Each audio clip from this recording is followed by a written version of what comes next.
찬송할 때 벌어지는 일들, 찬송할 때 벌어지는 일들이라는 제목으로 하나님 말씀 증거하도록 하겠습니다. 심판과 구원은 동시에 이루어지는 겁니다. 동전의 양면하고 똑같은 거죠. 8월 15일 그러면 우리에게는 광복절이죠. 그러니까 광복, 빛을 다시 찾은 날, 다시 복자, 두 번째 복. 그러니까 광복, 빛을 다시 찾은 날이죠. 그런데 일본은 패망일이잖아요. 그러니까 하나는 구원이고 하나는 뭐 심판 이렇게 얘기할 수 있겠죠. 18장까지가 바벨론의 멸망이었습니다. 바벨론이라는 것은 세상 시스템을 말하는 거예요. 그러니까 세상 따라가면 결국 망한다. 반면에 크리스찬들은 하나님 따라가기 때문에 마지막에 승리한다. 그런 겁니다. 한번 살펴보면은 세상 시스템의 특징이 뭐냐 하면 두 가지라고 나오잖아요. 18장에 음행과 사치. 이 요한계시록에 나오는 음행이라는 것은 뭐 도덕적인 타락 그런 게 아니고 음행에 대한 정의를 정확히 알아둬야 돼요. 이게 성경 전체에 나오는 얘기하고 똑같아요. 하나님 없는 만족, 그게 음행이에요. 그러니까 하나님 없이 뭐 만족하겠다고 하는 모든 시도, 그런 시스템, 그런 것들은 음행이다. 그러니까 하나님 없이 다 된다. 그게 음행이죠. 그러니까 안 믿는 자들은 다 음행이지. 그래서 그런 걸 우상이라고 그러죠. 우상숭배라고 얘기한다고요. 결국 만족이 없습니다. 오늘 그 율동을 했어야 되는데 사람을 보며 세상을 볼 때 만족함이 없겠네. 그거 불러야 되는데. 그죠? 사람을 보며 세상을 볼 때 만족함이 없겠네. 그거라고요. 그래서 음행의 음행. 음행은 하나님 없는 만족을 추구하는 삶. 만족이 없으니까 어떻게 해야 되죠? 방향을 바꿔가지고 하나님께 가야 되는데 부족해서 그런가 보다. 만족이 없으니까. 그래서 더 모아. 그래서 과도함을 추구합니다. 그게 사치예요.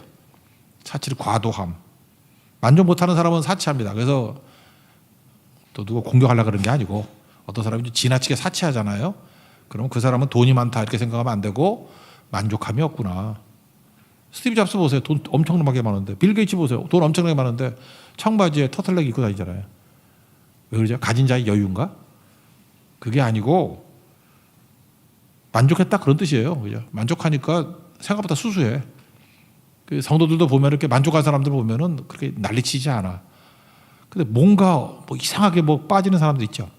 뭐 게임에 빠지든지 뭐 옷에 빠지든지 뭐 집에 가면 뭐 인형만 잔뜩 사두든지 뭐 이렇게 하나 이렇게 뭐에 빠진 사람들이 있죠. 만족이 없는 거예요. 그래서 사치하는 거예요. 그래서 중독에 빠지는 거라고. 중독, 변태. 이상한가 말이? 예. 중독과 변태 이게 사치하고 똑같은 거예요. 사치의 결과. 그래서 세상의 특징이 뭐냐? 그러면 두 가지 단어를 가지고 설명해 주면 돼요. 세상은 바벨론은 세상 시스템은 음행, 하나님 없는 만족 추구하니까 안 되지. 그래서 사치해. 사치는 과도함이야. 만족 못하니까. 그래서 반드시 중독과 변태로 빠지게 돼 있어. 그럼 크리스찬은 뭐죠? 하나님께로부터 만족을 얻는다는 거 아니에요. 하늘의 것을 구하죠. 하나님께서 모든 만족이 있다. 그래서 하나님께서 오는 게 은혜라 그러는데 삼일체 하나님 주시는 거. 하나님 사랑, 예수님의 십자가, 성령의 도우심. 그걸 은혜라고 말하기도 하고 또 오늘 본문에서 1절에서 찬송하는 건 뭐냐면 하늘에서 뭐가 나와요? 온갖 좋은 가치들. 구원이 나오고 영광이 나오고 능력이 나온다고. 구원은 뭐예요? 우리 죄로부터 우리를 구원해주고 죽음으로부터 우리를 구원해주고 구원이 있어야죠. 그게 하늘로부터 오는 거라고. 그리고 영광은 뭐예요? 수치스럽고 부끄러운 것들을 다 가리고 뒤집는 거죠. 능력은 뭐예요? 무력하고 우리는 무능하잖아요. 그런데 하늘의 것을 구하면 능력의 사람이 될 수 있다. 그런 거라고요. 그래서 하늘의 가치를 구하는 것이다. 그래서 크리스찬은 하늘의 가치를 받으니까 부족함이 없죠. 만족할 정도가 아니라 그걸 넘어서 그걸 충만이라 그러는데 충만은 막 넘치니까 흐르겠죠.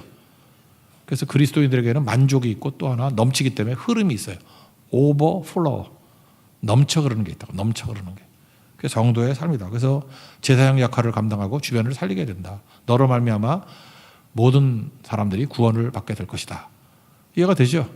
그러니까 두 시스템이 있다니까요. 그래서 여러분들이 만족하고 흘러넘치려고 그러면 하늘의 것을 구해야 돼요. 근데 세상 시스템을 추구하면은 만족이 없다고. 그게 음행이라고. 음행. 하나님 없는 만족. 그러면 안 되니까 과도하게 나가서 사치, 중독, 변태 이렇게 간다고요. 결국은 바벨론같이 망하게 되더라. 18장까지 내용이었습니다. 그러므로 구원받은 백성들이 해야 될 일이 뭐겠어요? 하늘의 것을 계속 구하는 거. 이제까지는 졸졸졸 왔는 게 넘치게 오는 방법이 뭐냐? 19장에 보니까 이 천국 모습을 통해서 우리에게 보여주는 거죠. 찬송하라는 거예요. 찬송하라. 하늘의 것을 받는 걸 뭐라 그래? 그걸 믿음이라 그러죠. 믿음으로 받는다. 믿음이 곧 뭐 영접이죠. 영접한다. 근데 믿음의 극대화된 표현, 영접의 극대화된 표현이 찬송이에요. 찬송 세게 하면요 16차선으로 막 쏟아져나. 폭포수와 같은 은혜, 압도적인 은혜. 이게 어디서 나온다고요? 찬송에서 나온다고. 찬송하면 구원도 임하고 영광도 임하고 능력도 임하고. 그래서 은혜가 넘치는 교회들 보면 하늘의 것을 받은 교회들 찬송에 힘이 있어요. 찬송 그거 뭐 이렇게 크게 부른다고 되는 게 아니고 그 안에 영적인 파워가 있다고. 그래서 찬송은 이렇게 믿는 백성들에게 있어 가장 큰 무기 중에 하나예요. 찬송의 힘. 그래서 압도적인 은혜로 임하게 만드는 거. 성경에 대승리가 있을 때 보면 다 찬송이 있었죠. 홍해 건너고 난 다음에도 모세의 노래, 미리암의 노래, 예수님 탄생에도 마리아의 노래, 뭐 다 노래잖아요. 노래.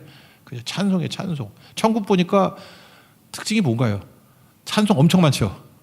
그게 뭐예요? 압도적인 은혜, 폭포수 같은 은혜가 임하게 되더라. 그런 겁니다. 1절 읽겠습니다. 1절 시작. 이 일 후에 내가 들으니 하늘에 허다한 무리에 큰 음성 같은 것이 있어 이르되 할렐루야 구원과 영광과 능력이 우리 하나님께 있도다. 여기 할렐루야가 4번 나와요. 그죠? 4번 나와서 첫 번째 할렐루야가 1절에 나오잖아요. 할렐루야 하니까 하늘에서부터 은혜가 쏟아지죠. 구원과 영광과 능력. 저는 이 단어 참 좋아해요. 구원이 임하고 영광이 임하고 능력이 임하고. 오늘도 예배드리는 모든 성도들에게 하늘로부터 구원이 임하고 영광이 임하고 능력이 임하기를 축원합니다. 이게 되게 중요한 거잖아요. 그럼 반대로 믿지 않는 사람들의 특징이 뭐예요? 바벨론의 특징이 뭐예요? 하늘의 것을 거절하는 거잖아요. 그러니까 영접과 거절이지. 거절하면 심판이 임하게 되겠죠. 심판은 하나님이 심판하신 게 아니라 스스로 자초하는 거죠. 계속 거절해봐. 자초하는 거지. 그러니까 어떻게 하면 심판당하느냐 하면은 사사기 같이 살면 돼. 자기 소견에 오른 대로. 그러니까 하늘의 것을 구하는 게 아니라 내 속에 있는 욕심과 생각대로 살면은 그냥 망하는 거예요. 그래서 여러분 망하려고 그러면 그냥 하나님 모르고 그냥 살면 망해. 그냥 똑똑한 사람은 똑똑하게 망하고 멍청한 사람은 멍청하게 망해. 왜냐하면 하늘의 것을 구할 수가 없기 때문에. 하늘의 것을 거절하면 끝장난다 그런 거죠. 그래서 죄는 뭐냐? 자기 소견에 옳은 대로 사는 거. 요즘식으로 하면 생각대로 사는 거. 멋대로 사는 거. 그럼 끝난다는 거죠. 인생은 영접과 거절에서 갈라진다. 하늘의 것을 알고 명확히 알고 영접하면 사는 거고 하늘 것을 안다 할지라도 거절하면 끝나는 거죠. 그죠? 영접하는 인생, 영접하면 계속 풍성해져요. 가치는 내가 만드는 게 아니라니까요. 영접. 집에서 선진국들 사는 방식이 다 영접이에요. 지가 뭐 만들어내는 거 있나? 다 받아들이고 영접하고. 우리나라 인구 잠깐 준다고 막 그러는데 내가 보니까 미국도 줄어. 근데 미국이 사는 길이 뭔지 알아요? 이민이잖아요. 이민. 미국 애들 멍청해 되게. 돈도 제대로 못 쉬어. 그 $100 그러면 내주면서 계산해. 그 더하기 빼기 못해. 암산을 못해. 근데 나라가 되는 이유가 뭐죠? 안 되면 똑똑한 애들 이민 받아주잖아. 그래서 사는 거. 싱가포르도 그렇고. 그죠? 봤잖아요. 그러려고 매력이 있어야지. 똑똑한 사람이 갈라 그러는 나라가 돼야지. 아니면 나와서 기르든지. 우리나라도 머리 잘 쓰면 돼요. 그냥 똑똑한 애들만 올 수 있는 구조를 딱 만들면 돼. 아니면 나와서 똑똑하게 키우든지. 특징이 뭐죠? 그래서 모든 로마라든지 뭐 이렇게 그 시대를 이끌어갔던 나라들 보면은 영접하는 마음이 있어. 그걸 개방성이라고 그러잖아요. 개방성. 그래서 좋은 것들 다 영접하면 최고가 되는 거고 쇄국 정책하면서 우리 게 최고야 뭐 우리 것을 지켜야지 신토부리 이러고 있으면 말라 죽는 거라고. 그죠? 영접과 거절 그 차이라고. 그래서 크리스천들은 가치를 영접하는 부분이 있어야 된다는 것입니다. 그래서 하나님 영접하지 않고 그냥 내 생각에 옳은 대로 하나님 없는 만족을 추구하는 것을 음행이라고 그런다니까요. 음행은 망한다. 2절입니다. 2절 읽겠습니다. 시작. 그의 심판은 참되고 의로운 자와 음행으로 땅을 더럽게 한 큰 음녀를 심판하사 자기 종들의 피를 그 음녀의 손에 갚으셨도다 하고. 음행이 뭐라고요? 하나님 없는 거. 그러니까 하나님 없이 뛰면 뛸수록 땅이 더러워진대. 여러분 그래요. 하나님 모르고 열심히 살면 살수록 크게 더러워져. 하나님 모르는 지도자들이 막 설치게 되면 열심히 뛰면 뛸수록 땅이 더러워진다니까요. 그냥 그렇게 되는 거예요. 좀 부족하고 연약하다 할지라도 하늘의 은혜를 구하면 생명의 꽃을 피우게 되는 거고. 그 차이죠. 그래서 두 번째 할렐루야는 심판이에요. 심판한다 그러는데 진짜 심판한 거예요. 연기가 피어오르더라 그런 거죠. 지옥의 연기 또는 심판의 연기죠. 3절 읽겠습니다. 시작. 두 번째로 할렐루야 하니 그 연기가 세세토록 올라가더라. 이 연기 올라간다는 이미지가 창세기 19장에 처음 나오잖아요. 소돔과 고모라가 망했을 때 눈을 들어 연기가 옹기가마의 연기처럼 치솟음을 보았더라. 창세기 19장 28절. 그다음에 이사야서 34장 10절 보니까 그 심판을 이렇게 묘사해요. 낮에나 밤에나 꺼지지 아니하고 그 연기가 끊임없이 떠오를 것이며 그렇게 나오거든요. 연기가 피어오른다. 잿더미 됐다. 뭐 지옥불 뭐 이런 거하고 비슷한 거예요. 그죠? 그래서 결국 두 번째 할렐루야 할 때 심판이 진짜 이루어지더라 그런 거죠. 앞에는 경고, 두 번째는 진짜.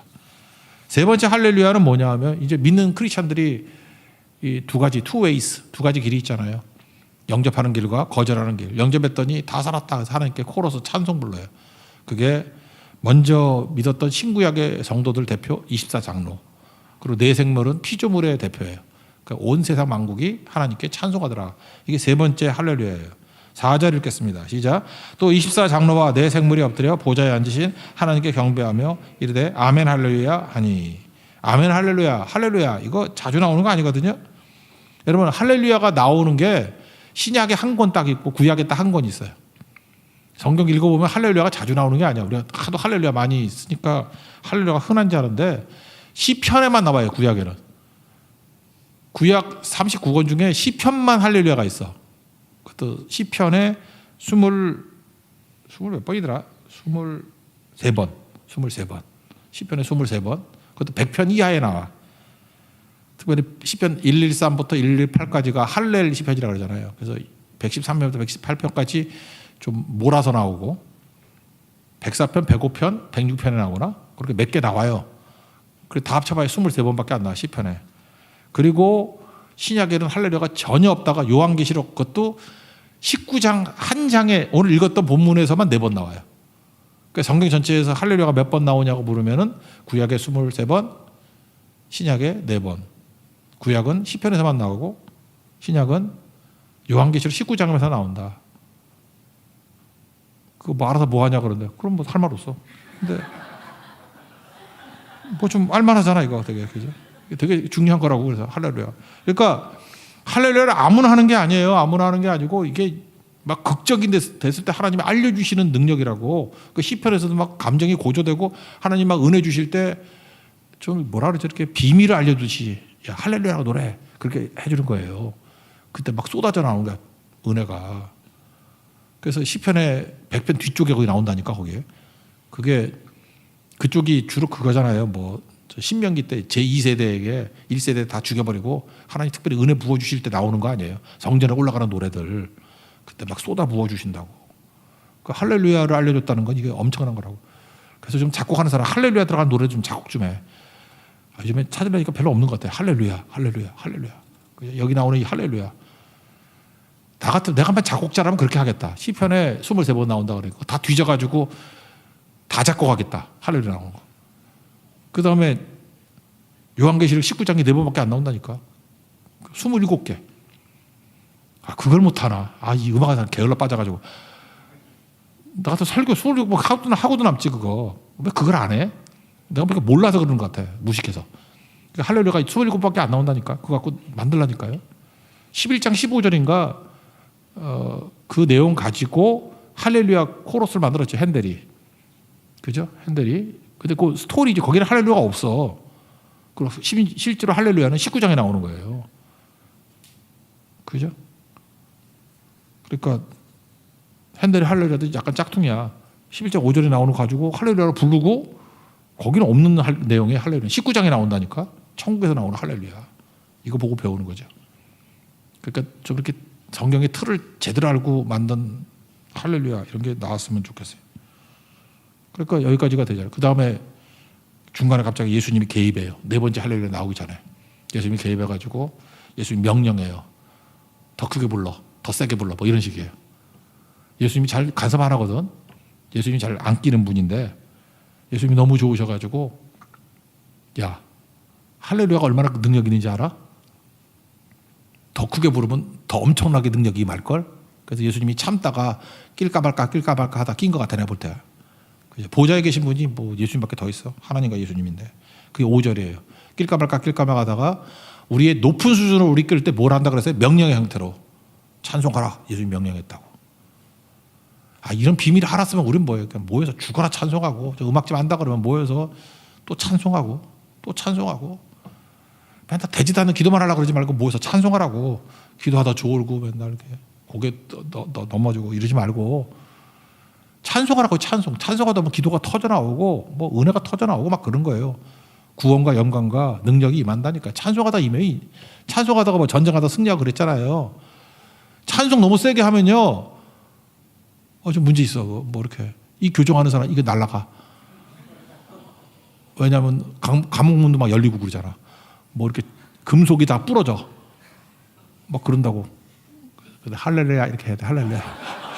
너무 세게 하면 이게 날라가. 막혔던 게 다 풀어진다니까 그게. 예수님이 그래서 할렐루야가 얼마나 능력이 있는지를 보여주잖아요. 더 크게 찬송해. 그러잖아요. 더 크게 찬송해. 5절 읽겠습니다. 시작. 보좌에서 음성이 나서 이르시되 하나님의 종들 곧 그를 경외하는 너희들아 작으나 큰 자라 다 우리 하나님께 찬송하라 하더라. 그러니까 뭐예요? 차별 없이 누구나 다 찬송하라 명령하고 막 그러잖아요.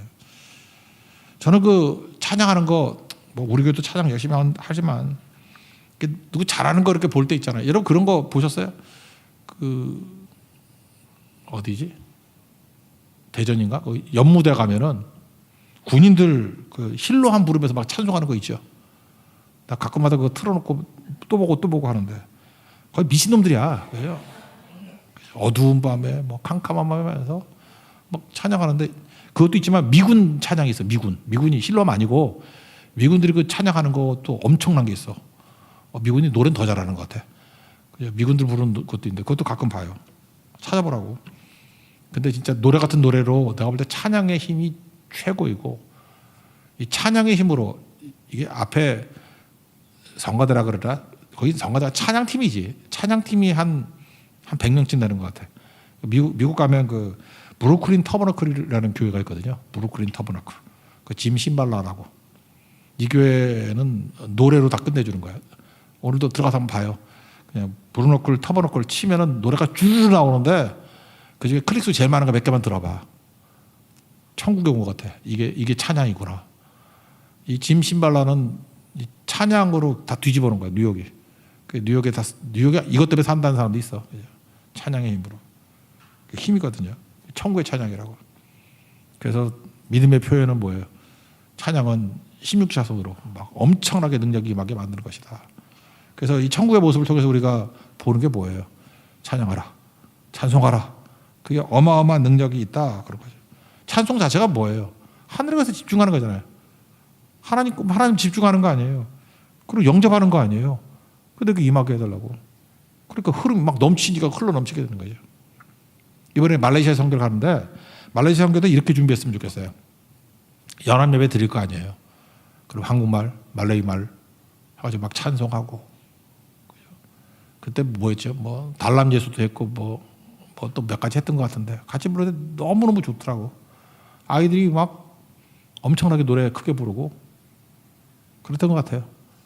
대만 선교 갔을 때도 마찬가지죠. 이렇게 연합 예배 드릴 때 각각의 언어로 찬양할 때 그때는 마라나타가 되게 좋았다. 은혜도 그랬고 은혜라는 찬양. 그렇게 은혜 찬양을 처음 들었는가 봐 거기서. 그렇게 은혜 받고 진짜 변화되고 거기 앞에 계신 그 잘 변화 안 되는 장로님들이 눈물을 흘리면서 그때 너무 흥분하셔가지고 우리한테 헌금도 400만 원 하셨어. 막 그랬던 적이 있고 그 사람도 그런 사람들 아닌데 그죠? 막 그런 일들이 막 벌어지고 막 그랬어요. 그런 게 되게 중요한 거죠. 그러니까 찬양은 뭐예요? 하나님의 은혜를 뭐 넘치도록 부어주게 만드는 힘이라고. 그래서 오늘 여기서 나오는 건 뭐냐면 찬양이에요, 찬양. 그래서 예수님이 찬양 좀 크게 하라 그 얘기를 듣고 허다한 무리의 음성, 그다음 많은 물소리. 이게 지중해에서는 뱃사람들이니까 뭐 큰 소리 날 때 이렇게 막 파도 치고 막 그러는 게 큰 소리인가 봐. 많은 물소리. 또는 뭐 캐나다 같은 데 가면 그 나이아가라 폭포 있죠. 그 뭐 한 몇 킬로 전에서부터 막 우웅 소리가 나. 그렇게 찬양하라는 거예요. 우리 같은 우레 소리. 천둥 멍게집에서 우레 꽝꽝 할 때 막 소리 있죠. 그러니까 크게 부르라, 뭐 웅장하게 부르라 그런 뜻이겠죠. 그래서 네 번째 찬양이 나오는 할렐루야. 6절입니다. 다 같이 시작. 또 내가 들으니 허다한 무리의 음성과도 같고 많은 물소리와도 같고 큰 우레소리와도 같은 소리로 이르되 할렐루야 주 우리 하나님 곧 전능하신 이가 통치하시도다. 이렇게 나오죠. 그러니까 네 번의 할렐루야가 나와요. 시편에 23번, 신약에 여기 4번, 총 27번. 그러니까 뭐예요? 여기서 우리는 배울 수 있는 게 딱 하나잖아. 뭐 지금 천국 간 거 아니니까. 이 땅에서 천국의 능력을 맛보려고 그러면 찬송하라. 3번 하다가 예수님이 끼어가지고 더 크게 해봐. 엄청나게 임할 거야. 그래서 더 크게 했더니 엄청나게 임하더라. 그런 얘기죠. 여러분 찬송의 능력을 회복하는 하나님의 거룩한 종 되기를 축원합니다. 그래서 두 번째 내용은 뭐냐면 좋은 신부다라는 거예요. 우리가 크리스천들이 이 땅에서 좋은 신부. 이제 어린 양의 혼인잔치가 있거든. 그래서 좋은 신부가 돼서 신랑 잘 기다리라는 거예요. 그러니까 한마디로 좋은 신부되라. 찬송하라. 좋은 신부되라. 그게 오늘 메시지예요. 좋은 신부. 예수님만 기다리는 좋은 신부되라. 천국이란 것은 우리가 비유가 많잖아요. 뭐 목자와 양 이렇게 비유도 하고 뭐 그런데 또 하나 비유가 뭐냐면 남편과 아내예요. 부부. 아가서에 제일 많이 나오죠. 솔로몬과 술라밋 여인의 얘기를 통해서 그리스도가 교회, 그리스도가 신랑, 교회가 신부, 우리 크리스찬이 신부. 그래서 여자분들이 예수 믿기 쉬운 것 같아요. 신부잖아.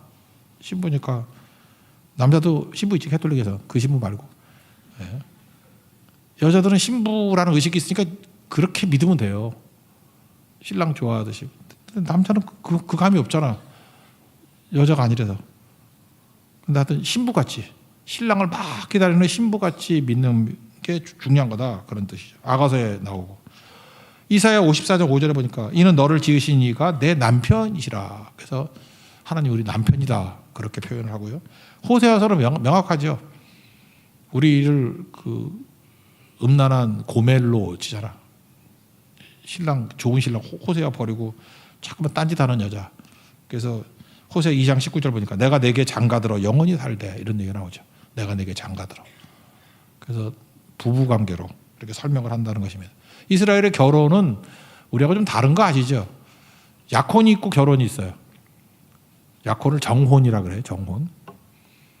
요즘에는 약혼 잘 안 하는데 제 또래부터 안 한 것 같아. 제 바로 선배들은 약혼을 많이 했어. 약혼하고 결혼했는데 저도 약혼 안 했거든요. 그래서 제 친구들 중에 한 반 정도는 약혼했어. 약혼 반지 주고 뭐 한 6개월 있다가 뭐 결혼하고 이런 경우가 많았거든. 약혼은 결혼이 아니죠. 우리나라는. 그래서 약혼하다가 너하고 결혼 안 해 그러면 반지 주면 되잖아. 그걸 파혼이라 그래. 근데 결혼하고 난 다음에 너하고 안 살아 그러면 파혼이라 그러지 않고 이혼이라 그러죠. 그러니까 우리나라는 약혼하고 결혼하고 달라. 약혼은 좀 가벼운 거야. 그래서 파혼. 이건 뭐 별로 무게를 두지 않고 결혼은 무게를 두니까 이혼이라 그러잖아요. 근데 이스라엘은 안 그래요.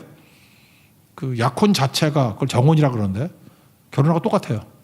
다만 같이 살지만 않을 뿐이에요. 부부의 정절을 지켜야 되고 그러는 거예요. 이게 왜 그러냐면 이 사람들은 약속의 민족이기 때문에 약속과 성취라는 개념이에요. 약혼하고 난 다음에 보통 1년 정도인데 약속을 굳게 지키는 걸 통해서 결혼의 기초를 이루는 거예요. 그러니까 서로 준비하는 거예요. 신랑은 신랑대로 준비하고 신부는 신부대로 준비하고. 신랑이 준비해야 될 건 2가지예요. 결혼 지참금. 진짜 우리도 유대인 좋은데 남자가 장인한테 돈 줘야 돼. 결혼 지참금. 저 딸 둘인데 한몫 잡을 뻔했는데 결혼 지참금. 근데 신랑이 또 하나 준비해야 되는 게 뭐냐면 받을 수도 있지만 또 하나는 조기도 해야 되지만 거처를 준비해야 돼. 거처. 그래서 여러분 요한복음 14장 2절의 말씀 기억납니까? 내가 너희를 위하여 거처를 예비하러 가노니. 천국 갈 때 예수님이 내가 너희를 위하여 거처를 예비하러 간다 그러잖아요. 이게 딱 신랑 멘트예요. 내가 신랑이고 너네들이 신부니까 내가 천국 가서 미리 집 마련해 놓고 있을게. 그런 뜻이라고요. 그러니까 우리 사이는 뭐예요? 지금과 우리 예수님과의 사이는 정혼 기간이야. 정혼 기간. 그래서 첫 번째 기적이 가나의 혼인잔치잖아요. 마지막 파이널이 뭐예요? 어린 양의 혼인잔치. 그래서 혼인잔치를 시작해서 혼인잔치로 끝나는 거예요. 우리가 신부라는 거. 그런 이미지가 성경에 뭐 도처에 나와 있죠. 약속과 성취. 그래서 이게 맞다 그러면은 좀 결혼할 때까지는 좀 시간을 둬야 돼요. 그래서 만나자마자 뭐 2개월 안에 결혼했다. 그거 좋은 거 아니야. 약속과 성취거든. 약속하고 시간을 뜸을 들여야 돼. 그리고 결혼하는 거예요. 그게 성경적인 결혼. 이게 어디에도 나오냐면 막스 베버의 그 프로테스탄티즘인가 자본주의 윤리인가 뭐 그런 책 있죠. 거기도 나오는데 캐톨릭과 프로테스탄트의 차이점이 뭐냐면 수유법이래. 애 젖주는 거. 캐톨릭 아이들은 울면 준대. 그러니까 걔네들은 약속과 성취 개념이 없는 거야. 그냥 울면 주고, 그러니까 배고프면 울면 또 주는 거야. 거기서 인물이 안 나와요. 여러분들 그래. 애들이 뭐 징징나고 말 들어주면 안 돼. 그러니까 애들이 그 꼴이지. 애들을 진짜 뼈대 있는 가문, 영적인 가문의 아이로 키우려고 그러면 약속해주고 줘야 돼요. 뭐든지. 그래서 프로테스탄트의 수유법은 제 기억에 4시간 단위였어. 하루 6번 수유. 그러니까 엄마가 힘들 것 같아요. 4시간마다 6번을 줘야 되니까. 엄마는 최장 4시간 이상 못 자는 거지. 그죠? 그러니까 중간에 아무리 울어도 안 준대요. 네가 내 힘이 맞아. 그렇게 막 해도 안 줘. 그래서 정확히 4시간 지나야 젖을 줘요. 그러면 얘네들은 젖을 먹으면서 뭘 배우는 거예요? 울어봐야 인건비도 안 나온다. 그죠? 울어봐야 소용없다. 그래서 기다림을 배운대요. 배고파도 기다리는 거. 옛날에 이런 거 비슷한 거여서 옛날 학교 때 우리 점심 때 배고프잖아. 고등학교 이럴 때. 제가 봐도 그래. 그 점심시간 전에 이렇게 도시락 까먹는 애들 있잖아요. 내가 보니까 잘 된 애가 없어. 내 기억나. 누구누구 뭐 재욱이 뭐 이거 말하면 안 돼. 걔 뭐 누구누구 이렇게 보면은 다 미리 까먹던 애들이야. 다 잘 안 풀린 것 같아. 근데 점심시간에 참다가 그때 딱 먹은 애들 중에 잘 된 애가 더 많은 것 같아. 그러니까 약속과 성취죠. 기다리고. 근데 약속하고 기다리는 법 배워야 돼요. 그게 연단이거든. 그런 거죠. 그러니까 이스라엘의 결혼은 반드시 기다림이 있다라는 거예요. 지금도 그래요. 제가 결혼할 때 너무 빨리 결혼하지 말라고. 적어도 추나추동 4계절은 지나야 된다고. 이건 시간적인 1년 이상은 돼야 된다 그런 것도 있지만 상황도 그래요. 인생 살다 보면 추나추동이 있잖아. 봄 같을 때가 있고 여름 같을 때 가을 같을 때가 추울 때 있고 관계도 나빠질 때가 있고 그걸 다 겪어야 돼요. 결혼 전에. 겪어야 준비가 되잖아요. 이거 준비 없이 해놓으면 결혼해서 이거 하면 몇 배가 증폭이 돼. 훨씬 힘들어요. 결혼 생활이 힘들어져. 그래서 결혼 전에 추나추동. 시간도 시간이지만 그 정도 시간 지나면 이런 상황도 추나추동의 상황도 겪게 돼. 그래서 그걸 잘 극복하면은 좋은 게 된다 그런 거죠. 그러니까 이스라엘은 1년이니까 뭐 1년 정도 충분히 준비가 되겠죠. 그때에 신부도 준비하고 신랑도 준비하고 신랑이 결혼 지참금이 없으면 노동으로 때우는 거예요. 그 야곱 나오잖아요. 돈이 없으니까 라헬 얻기 위해서 7년 봉사하고 레아가 들어오니까 7년 더 14년 동안 몸으로 때우잖아. 그러니까 그런 식으로 결혼 지참금 그리고 거처 예비하는 거 이런 것도 준비해야 되고. 근데 우리 신랑 대신 예수님은 다 준비하셨죠. 예수님이 뭐 하나님이신데 신부가 할 일은 뭐죠? 준비하고 이제 여러 가지 상황에 대해서 예측하면서 대비해야 돼요. 이게 되게 중요한 거거든요. 저는 이렇게 생각해요. 요즘에는 결혼 준비를 할 때 신부들이 너무 쉽게 결혼하는 것 같아. 결혼 대행 업체 이런 게 있죠. 그냥 돈만 주면 가만히 있으면 뭐 사진부터 뭐 드레스부터 시작해서 모든 거 다 준비해줘. 그래서 이혼이 많은 것 같아. 그런 거 하지 말아요. 우리 크리스찬들 힘들어도 지가 해. 그냥 드레스도 지가 만들어 입든지. 진짜 그렇게 하다 보면 그게 가치가 다르죠. 그죠? 이렇게 드레스 하나하나의 의미가 그거 어떻게 함부로 버려? 자기가 만약에 만들어 입는다 그러면 능력이 안 된다. 어떻게 하여튼 자기가 발품을 팔아서 하는 게 중요해. 뭐 하나씩 다 준비를. 그게 의미가 있다니까요. 시간은 걸리고 힘들지만 그거 하는 가운데 신부로서 준비가 된다니까. 준비가. 그게 가치가 있는 거예요. 쉽게 가는 거는요. 쉽게 망해요. 그래서 너무 대행업체 이런 거 하지 말고 잘 준비하자 그런 거예요. 아내로서 준비하라. 여기 보니까 세마포 옷 준비하는 거 나오는데 이게 옳은 행실이다 그런 거죠. 7절부터 8절 두 절 읽겠습니다. 시작. 우리가 즐거워하고 크게 기뻐하며 그에게 영광을 돌리세. 어린 양의 혼인 기약을 얻고 그의 아내가 자신을 준비하였으므로 그에게 빛나고 깨끗한 세마포 옷을 입도록 허락하셨으니 이 세마포 옷은 성도들의 옳은 행실이로다. 마치 이거 읽어보니까 뭐 세마포 옷이 성도들의 옳은 행실, 그러니까 신부의 뭐 행위다 뭐 이렇게 잠깐 오해할 수 있잖아요. 근데 이게 그런 뜻이 아니고요. 이 세마포 옷은 자기가 만든 옷이 아니고 주어진 옷이에요. 이거 잘 이해하기 위해서는 NIV를 읽어보면은 그 부분만 읽어드릴게요. The fine linen, 그러니까 세마포죠. Was given her to wear. 신부에게 주어진 옷을 입어야 되는 거래요.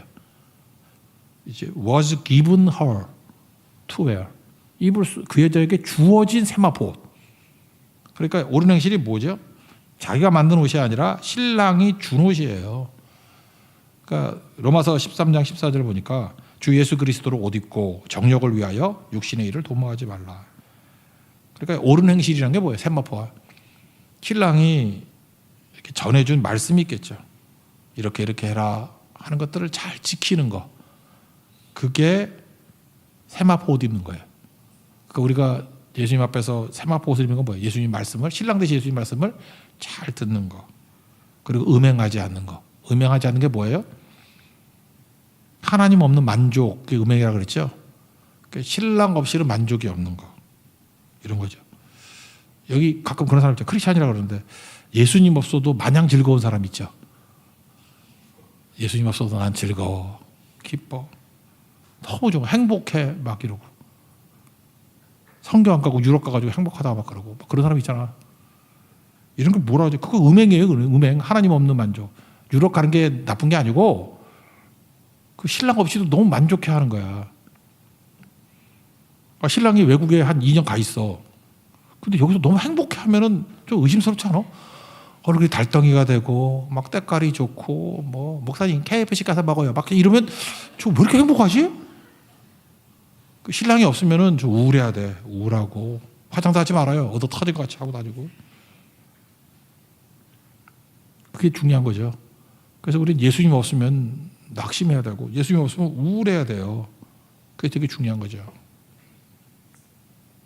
기다림이 있어야 된다고. 그냥 멍하니 있다가 너 왜 그래 그러면 예수님이 그리워서 뭐 이런 정도가 돼야 되는 거죠. 제가 어떤 성도들에게 물어봤는데 뭐가 제일 기뻐요? 그랬더니 정말 제가 너무 마음에 드는 대답이더라. 대답을 잘 못하더니만 진짜로 얘기해도 돼요? 그러더니만 전 예배가 제일 기뻐요. 저는 기도하는 게 제일 기뻐요. 성교하는 게 제일 기뻐요. 그게 신부죠. 신랑만 기다리는 신부의 모습. 그래서 좋은 신부 되라니까요. 그러면 예수님이 최고가 되고, 또 하나가 뭐죠? 예수님이 주신 것만 가지고 채우는 거예요. 남자들에게 줄 수 있는 최고의 선물이 뭔지 알아요? 신랑이 준 것으로만 채우는 거야. 그래서 너 머리핀 누가 줬어? 신랑이 줬대. 목걸이 누가 줬어? 신랑이 줬대. 옷 누가 사줬어? 신랑이 사줬대. 가방 신랑이 사줬대. 신발 신랑이 사줬대. 이 무지하게 그놈 좋아하네, 그런 느낌이 안 들어요? 우리 크리스찬 같은 그런 모습이 있어야 되죠. 근데 뭐 신랑이 사준 것보다 명품을 더 좋아하는 사람이죠. 그러니까 처녀 때 이게 명품을 갖고 다니면 안 돼. 신랑이 무슨 총각들이 뭔 돈이 있다고 명품을 더 사줘. 여자가 비싼 거 들고 다니면 남자가 더 비싼 거 사줘야 되는데 그러다가 허리 휘지. 내가 30 넘은 어떤 여자를 알고 있어요. 근데 남자친구로부터 인형을 하나 받고 너무 행복해. 인형, 내가 볼 때 몇 푼 가지다는 건. 보통 그러면 남자한테 화를 내야 될 거 아니야. 내 나이가 몇인데 이런 인형을 주냐. 나를 뭘로 보고. 근데 인형 사줘도 되게 좋아해. 그래서 내가 그랬지. 제가 좋은 신부다. 우리 딸 얘기해. 근데 제가 되게 좋은 신부다. 30 넘어가 인형 사줬다고 좋아하고 있어. 그렇지만 좋은 신부예요. 나도 그러고 싶어요. 하나님 앞에서. 뭐 세상이 뭘 준다 할지라도 시큰둥한데 예수님이 주신 거라 그러면 아무것도 아닌 것 같고도 너무너무 기뻐하고 좋아하고. 아브라함이 그랬잖아요. 소돔왕이 뭐 전리품 갖고 준다 그랬더니 필요 없어 임마, 너나 가져가. 그러면서 뭐라 그래요? 야, 내가 너 때문에 치부했다는 소리 들을까 봐 그런다고. 나는 하나님이 주신 거 외에는 몸에 지니고 싶지 않아. 실 한 오락이라도 덜 매끈 한 가닥도 내가 가지지 않을 거야. 이렇게 고백하잖아요. 야, 이때 하나님이 얼마나 기뻐하셨을까. 너 진짜 신부야. 내가 준 걸로만 다 하는 거. 여러분 그 비싼 걸로 두르지 말고 여러분 사랑하는 사람이 준 걸로 두르세요. 그게 신부예요, 신부. 그래야지. 저도 다시 가서 묵상할게요. 내가 가지고 있는 것 중에 뭘 제길 바라. 하나님이 주신 거, 예수님이 주신 게 다 기쁜 거예요. 그거 말고 세상이 준 거 뭐 그거 다 쓰레기지. 아무것도 아니지. 자존감 높이는 방법이 뭔지 아십니까? 하나 바라보면 자존감이 높아져요. 내가 이거 얘기해 줄까요? 여자분들은 이렇게 하죠. 자기가 예쁘고 날씬하고 이래야 가치가 있다고 생각하죠.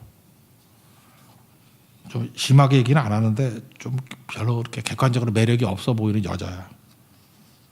그냥 그런 여자 있다 갑시다 그냥. 근데 이 여자는 한 남자만 바라봐. 신랑 외에는 쳐다도 안 봐. 함부로 못 하겠더라니까 주변에 있는 사람들이. 저 사람은 그 한 남자만 바라보고 있어. 근데 가치가 올라가요. 반면에 뭐 이렇게 세상적으로 볼 때 멋있다 그러는데 이 남자 기웃 저 남자 기웃 별로 가치가 안 높던데 떨어지던데. 우리 가치 높이는 방법 가르쳐 줄게요. 오직 예수님만 쳐다보고 나의 모든 시선을 예수님께, 예수님만 바라보고 딴 데는 신경도 안 써. 기쁜 일도 예수님, 슬픈 일도 예수님, 만족도 예수님. 그럼 가치가 확 올라가요. 저 사람은 진짜 신부야. 진짜 신부 되는 능력의 역사가 나타나기를 축원합니다. 그게 우리 최고라는 거예요. 어제 주만 바라볼 수 있는 우리 하나님의 거룩한 용 되기를 바랍니다. 자리에서 일어나겠습니다. 내 삶은 주의 것 찬양하겠습니다.